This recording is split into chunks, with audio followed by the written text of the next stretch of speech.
Solo Leveling Ragnarok Chapter 26. Guild Scavenger yang terdiri dari para tanker terlihat ngeremehin para hunter dari Guild Asura. Ngeliat pertahanan musuh yang sulit ditembus, Sung Soho langsung ngeluarin kunci Shadow Dungeon, Arise. Beberapa Shadow Giant Arcane langsung muncul dan ngebuat para tanker Scavenger bergidi ketakutan. Ryosing yang ngeliat itu juga dibuat nggak percaya. Karena dari segi level material art, Sung Soho udah cukup tinggi dan ternyata dia juga seorang summoner. Shadow Giant Arcane langsung menyerang, sementara tanker Scavenger cuman bisa bertahan. Randolph yang dari tadi cuman terdiam langsung mengayunkan senjatanya dan menerjang makhluk summon di depannya. Dan dengan sekali tebasan, Shadow Giant Arcane langsung menghilang. Randolph kemudian memuji bakat yang dimiliki Sung Suho. Sung Suho yang ngedenger itu justru terlihat sangat kesal.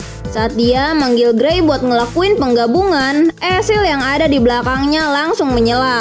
Dia minta Sung Suho buat ngelakuin penggabungan dengannya. Sung Suho masih terlihat ragu-ragu. Sementara itu, Esil dengan muka memelasnya memohon supaya bisa membantu. Saat tiba-tiba sekumpulan mumi berlari ke arah mereka. Sekumpulan mumi itu menyerang para hunter tanpa pandang bulu. Randolph yang ngeliat para makhluk mumi itu mulai mengasumsikannya dengan ramalan sebelumnya. Kehidupan yang terlahir dari kematian muncul setelah menghancurkan segel akan memiliki kekuatan untuk membangkitkan orang mati dalam kuburan. Jika orang mati yang dibangkitkan adalah sekumpulan mumi ini, maka kekuatan untuk membangkitkannya pasti ada di ruangan bos. Di sisi lain, dia juga diperintahkan sama Thomas Andrew untuk memastikan hak atas dungeon itu. Dengan semua asumsi yang dia pikirkan, Randolph menyuruh semua Hunter Scavenger untuk langsung pergi ke ruangan bos dungeon. Sementara itu, Sung Suho dan juga Ryosing masih tertahan sama sekumpulan mumi yang ada di sana. Mereka nggak bisa langsung mengejar Guild Scavenger yang udah kabur ke dalam labirin. Kalau begini, mereka akan mencuri semua kerja keras kita. Sung Suho langsung manggil Grey dan ngaktifin bone skill. Dan tanpa banyak omong, dia langsung menebas semua mumi yang ada di sana. Bang! Ryosing yang lihat itu kembali dibuat takjub sama kemampuan Sung Suho. Setelah summoning, sekarang ada penggabungan juga. Suho, sebenarnya siapa dirimu? Si Esil malah kelihatan sedih karena lagi-lagi si Grey yang lebih berguna daripada dia. Guild Scavenger yang udah masuk ke lebih dalam dari labirin piramid itu akhirnya sampai di depan ruangan bos dungeon. Si Randolph bertekad buat kembali ngelawan Sung Suho jika dia udah dapetin kekuatan buat ngebangkitin orang mati. Belum tahu aja nih orang kalau kekuatan yang dia mau justru dimilikin sama orang yang pengen dia lawan.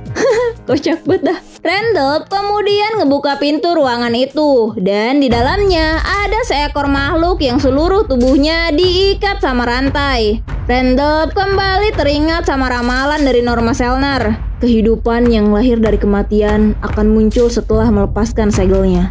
Saat dia berpikir buat ngelepasin rantai yang ngikat bos dungeon itu, tiba-tiba makhluk yang ada di depannya itu bicara, tapi dengan bahasa yang gak dimengerti sama mereka. Makhluk itu memiliki badan seperti manusia, tapi kepala mirip buaya. Dan tiba-tiba makhluk itu nyoba buat mutusin rantai di tangannya. Randolph yang lihat itu nyuruh semua bawahannya buat bersiap ngelakuin pertarungan. Tapi kini makhluk itu udah terbebas. Dengan rantai di tangannya, dia menebas semua tanker Scavenger layaknya menggunakan pedang. Dan kini cuma nyisain si Randolph sebagai satu-satunya hunter yang masih selamat. Tanker Scavenger yang terkenal akan kekokohannya hancur dalam sekali serangan.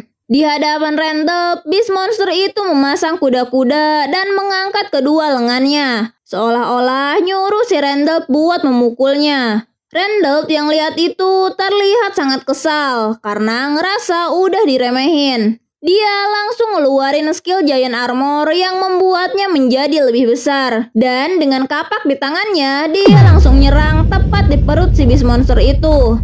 Tapi serangan pamungkasnya nggak berefek sama sekali. Bahkan itu nggak bisa menggoresnya. Makhluk itu kembali berbicara dalam bahasa yang gak dimengerti. Dan seketika sebuah pukulan melayang ke arah si Randolph.